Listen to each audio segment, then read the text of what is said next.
new tonight in the effort to diagnose and screen people for the coronavirus, especially people going to events. This particular device is able to sniff out evidence of the bug by detecting a molecular scent. It's relatively cheap, requires no software or electricity. It has 4 legs. Correspondent Phil Keating shows us tonight from Miami. Cute, cuddly, and super well trained, these dogs are special. Call them COVID Canines. The Miami Heat is the first NBA team to utilize these sensitive sniffers who can detect if a person is COVID positive. It turns out there is a molecular difference in smell from someone's sweat. When a dog signals on a person, it's a really simple process. They simply sit down next to them, which gestures to the handler that, hey, you should check this person out. We then remove that person from the line and their entire group, and we send them on their way and give them a full refund. All clear. For the Heat, the dogs are another layer of public safety and confidence, along with mask wearing and spectators spaced far apart. And for the first time in 10 months, 1,500 fans watched and cheered inside the arena. And as schools move to get back to full in-person learning, Florida International University is also using coronavirus-trained canines. Theirs are trained with contaminated masks, so they smell the molecular difference in a person's breath if they're COVID positive.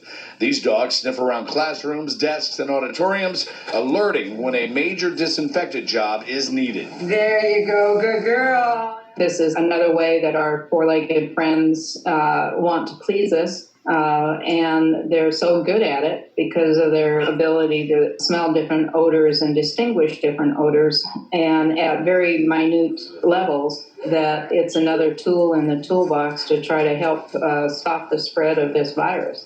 And the Heat is getting a lot of phone calls as well as a lot of interest from other NBA teams, casinos, cruise lines, Major League Soccer, as well as airlines.